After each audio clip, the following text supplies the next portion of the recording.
welcome back to the show. I'm your host, the Prince of Plays, Solon, and we're back with more Day Else. When we last left off, we hung out with Yuri a whole bunch, and it was very nice and sweet and intimate. We're also about to go into poetry time. Look at it, check it out, yeah. It's poetry time, and before we get there, I want to talk about what do we see at the very, very beginning of this entire series? We see the little content warning thing, and I think that's one of the most important gimmicks of this whole thing, because it does two things. Not only does it do the very, very important task of warning that there is going to be sensitive things, and those things are going to come at a shocking pace, but it creates suspense. Which that's not the intended purpose of it. The intended purpose is to make sure that people who might be sensitive to certain kind of horrifying images, like children, for example, don't fall into the trap of, having that come upon them unexpectedly. Also works for adults, because children and adults are pretty much the exact same thing. So we say it's for kids, but it's actually not at all. It's actually just for us, because God, that without it, I don't know where we would be right now. I would be expecting one thing and getting another. Instead now, it's a game of suspense. It changes the entire tone of the first bit, which normally you'd think would be a bad thing, but it's actually not, because that suspense would have been threatened by the beginning, because remember, we all got this DDLC series because other YouTubers played it and said, oh God, it's really scary. So, spoiling happens regardless of anything that you possibly could have done to not keep yourself spoil-free. There's no such thing as spoilers. Spoilers is a lie that we tell ourselves because we want to experience things the same exact way as other people, which is a noble pursuit because we want to relate to other people in a way that would mean that they relate the exact same world to us. But that's not how it works. That's not really how it works. We all feel different ways about things. We all think different ways. That's why every single Let's Play of Doki Doki Literature Club might have a different flow or a different feel to it. Anyways, spoilers aren't real. The suspense that is the hook at the very beginning of this game via content warnings is really cool, and let's get into a world where there is nothing horrifying happening. There's nothing scary happening here. And so I'm going to indulge in it a little longer. We've talked a lot over this series about what kinds of manipulations we're seeing. And so this is the episode today where we're not going to worry about any of it. We're going to indulge in the main character's extremely, white knight, good, I'm the good guy, doing nice things all the time for everybody for an ulterior motive. We're just going to indulge in that. We're going to indulge in that. Yuri, tell me how it is. Talk to me, baby girl. Let's see what you've written for today. Yuri stares at the poem with a surprised expression on his face, because we wrote it for you, doll. Do you like it? Solon. Yes, please say my name more yes, Yuri. This one might be even better than yesterday's. How did you even pick up on this so quickly? Just yesterday I was telling you the kind of techniques worth practicing. Maybe that's why you did a good job explaining it. I really wanted to try giving it more imagery. Yuri visibly swallows. Even her hands appear sweaty. I'm not used to this. Used to what? I don't know. It's fine. Take your time, Solon says knowingly. This dame of a boy, Solon, he's got her good, doesn't he? Yuri breathes and collects her thoughts. I know that Yuri likes to think before she speaks, so I offer that patience to her. Yeah, just being appreciated like this, I guess. It probably sounds really stupid, but seeing someone motivated by my writing, it just makes me happy. Are you saying you've never shared your writing before? Yuri nods. Really, I don't believe it. I really only write for myself, and besides, people would just laugh at me. Do you really think that? Again, Yuri nods. Huh. Even your close friends? Yuri doesn't respond to that, because she doesn't have any close friends. I wonder why. Anyway, do you want to share the poem you wrote today? Alright, Yuri. Show us the goods. And by goods, I mean your poetry. The raccoon. Right, she uses a lot of natural imagery in her poetry. It happened in the dead of night while I was slicing bread for a guilty snack. My attention was caught by the scuttering of a raccoon outside my window. That was, I believe, the first time I noticed my strange tendencies as an unordinary human. I gave the raccoon a piece of bread, my subconscious well aware of the consequences. Well aware the raccoon that is fed will always come back for more. The enticing beauty of my cutting knife was the symptom. The bread, my hungry curiosity, the raccoon, an urge. I'm the raccoon? Am I the raccoon? The moon increments its phase and reflects that much more light off of my cutting knife.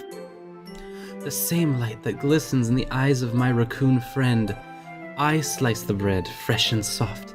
The raccoon becomes excited, or perhaps I'm merely projecting my emotions onto the newly satisfied animal. The raccoon has taken to following me. You could say that we've gotten quite used to each other. The raccoon becomes hungry more and more frequently, so my bread is always handy. Every time I brandish my cutting knife, the raccoon shows me its excitement. A rush of blood, classic Pavlovian conditioning. I slice the bread, and I feed myself again. That's fun. That's a really fun one. This one's got just the perfect amount of, like, 2 layers. One thing means exactly one other thing, and it's not even any more, like, I slice the bread and I feed myself again. That's not with the bread. That's a clever little play there. She's not. What is she feeding herself with? The attention from the raccoon. Yeah, some good poetry's so good. It like makes reading comprehension quizzes out of itself very easily. I was a little more daring with this one than yesterday's. I can see that. A lot more metaphorical. Well, metaphorical maybe, just a lot more allusions to violence and debating animals.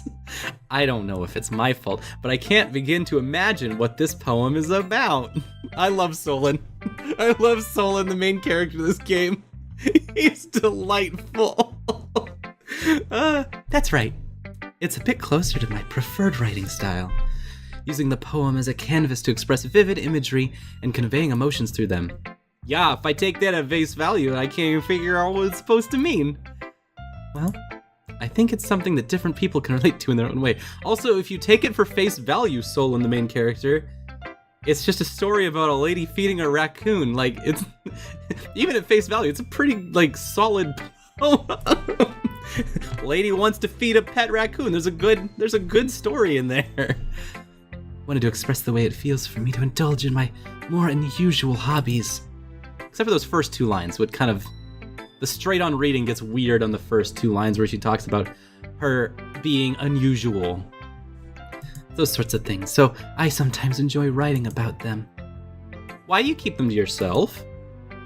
Because they're embarrassing, and people would make fun of me. Don't you have anything like that, Solon? Well, yeah, I guess I do. I feel like everyone has a little something like that. The best we can do is respect each other and our individualities. Even if it's difficult sometimes and some things make us uncomfortable. After all, if I hadn't learned to embrace my own weirdness, I would probably hate myself. I might be ranting a little bit now, but I'm glad you're a good listener. You're good at a lot of things. Writing, listening. There really aren't many people like you, Solon. Okay. No, wait, sorry. We're gonna enjoy this. We're gonna not overthink this. Well, that's exaggerating a little bit. It's just how I feel. Oh, that's so sweet of you, I say, with clenched teeth. I never thought I would feel so comfortable sharing my writing. But now I almost feel like I look forward to it. It's just a really nice feeling. and you're to thank for that. It's nothing, really. I literally have done nothing. Yuri smiles sincerely at me. For just a moment, her timidness seems to disappear. Alright, that was fun. That was fun. Nothing can be said about that. Let's do Sayori first.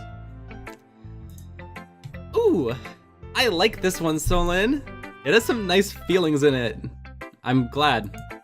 Does that mean it's better than... Oh, does that mean it's better than yesterday's? Did I improve? Let me think. I don't know. I guess I like them both. That's not helpful, you know?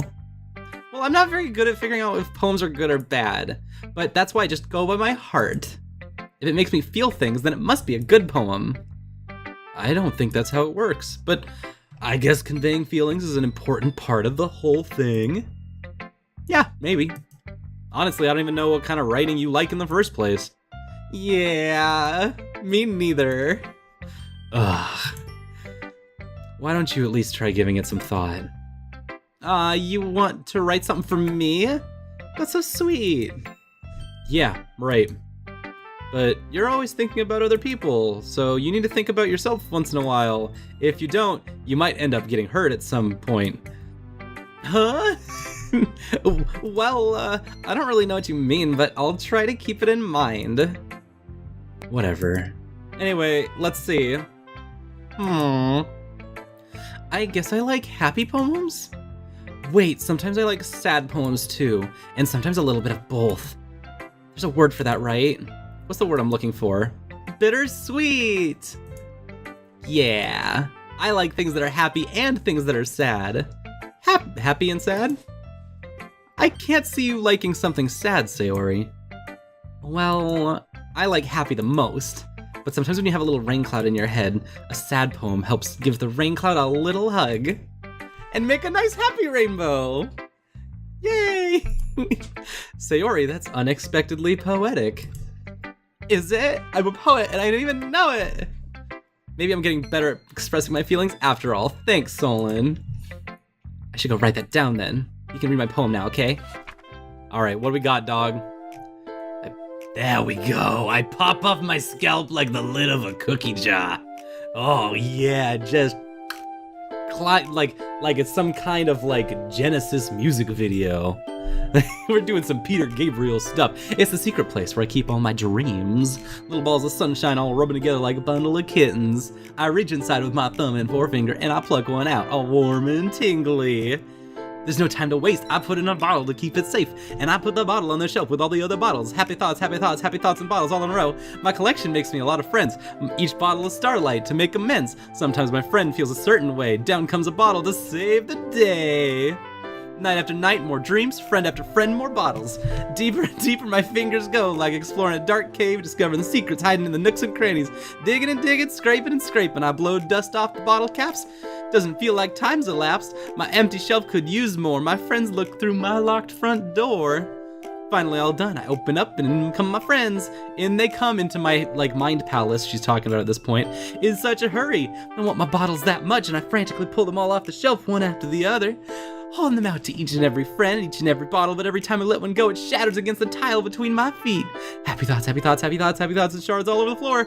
They're supposed to be for my friends. My friends aren't smiling. They're all shouting, pleading something, but all I hear is echo, echo, echo, echo, echo, echo, echo, echo inside my head. That's really clear. that is extremely clear when said out loud that she's just created this mindscape, and it's about giving all of her friends good thoughts and good energy, even if she doesn't have any. And that maybe this could make some frustrations. Holy crap. Yeah, Sayori, did you really write this? Of course I did. Didn't I tell you yesterday I was gonna write the best poem ever? Yeah, but I didn't expect something like this coming from you. Monica taught me a whole lot, and I've been really in touch with my feelings recently. I see that. It's kind of creepy. Too in touch. Maybe a little less in touch. No, this is actually really good. This whole episode, we're taking everything at face value. I like that The poetry in this game is making all of the characters express their feelings, their real internal feelings. It's really cool how that happens. It's creepy? It's not creepy. I guess I don't have a really good word for it. I'm just used to you being cheerful. Never mind. I'm thinking too hard about it.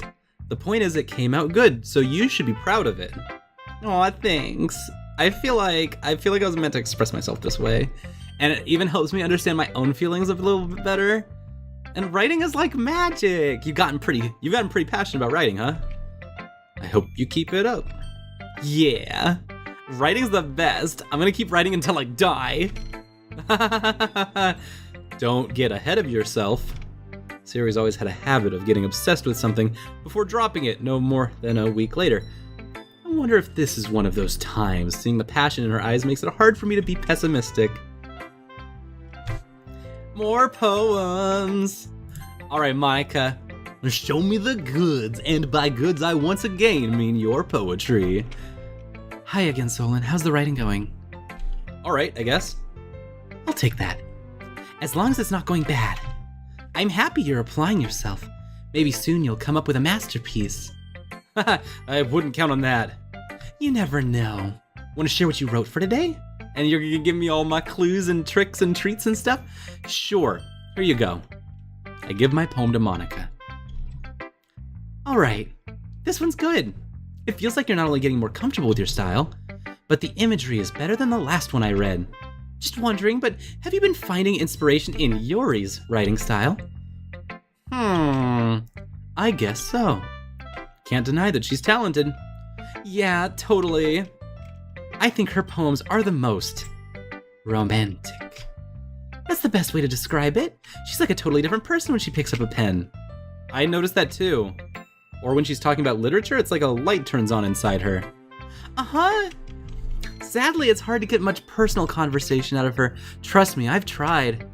Who knows what goes on inside that head of hers? I hope you don't mean that in a bad way. No, of course not. I just meant that I wish she didn't keep so much to herself. But still, defending her like that, you must be pretty into her. She knows. You completely misunderstood. Calm down, I'm kidding. Besides, I'm pretty sure she's already got a boyfriend. Wait, really? Yeah, a fictional one anyways. Monica kind of whispers that last part to me. It's just a hunch, but... Well, there's not anything wrong with that. Oh, well, I know. I was just saying... But anyway, what was I talking about again? You want to read my poem now? I like the way this one turned out, so I hope you do too. Okay. I have so much going on in my head. It's just like I want to look at all of this from like the highest angle, the top view, the meta view of how this all structures itself out. Next episode. That's not this episode. This episode is about being in the moment, enjoying this. Let's look at Monica's poem today. Save me. The colors, they won't stop. Bright, beautiful colors, flashing, expanding, piercing. Red, green, blue, an endless cacophony of meaningless noise. The noise, it won't stop. Violent grating, waveforms, squeaking, screeching, piercing, sine, cosine, tangent, like playing a chalkboard on a turntable, like playing a vinyl on a pizza crust.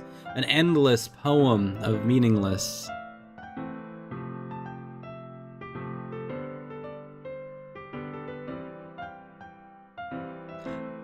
Load me. Okay. Save me. Load me. That's not what this episode is about! What are you doing? What is this? What are you trying to say?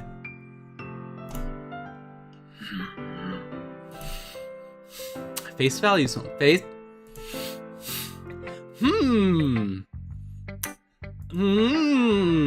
It's even more abstract than your last one, huh? I guess it's just the way I write. I'm sorry if you don't like it. No, I never said that. It's just a kind of thing I've really never seen before, I guess. kind of like playing with my space on the paper. God, I'm screaming right now. I'm like... Why is it this episode that has to be the one where we're just gonna take it easy and not try to overanalyze or overthink anything? Choosing where and how to spend your words can totally change the mood of a poem. It's almost like magic. The way I wrote the lines really short makes it feel like they're trying to speak over noise. I see. It's hard for me to tell what it's about, though. Sometimes asking what a poem is isn't about the right... What a poem is about isn't the right question. Sometimes asking like what a line is about, or what 2 lines at the top and bottom of a page might mean to multiple different people that the poem's subject or audience might be. A poem can be as abstract as physical expression of a feeling, or a conversation with the reader. So, putting it that way, not every poem is about something. Anyway, here's Monica's writing tip of the day. Sometimes you'll find yourself facing a difficult decision. When that happens, don't forget to fucking save your game! Never know when you might want to change your mind, or when something unexpected may happen. Wait, is this tip even about writing? What am I even talking about? That's my advice for today. Thanks for listening.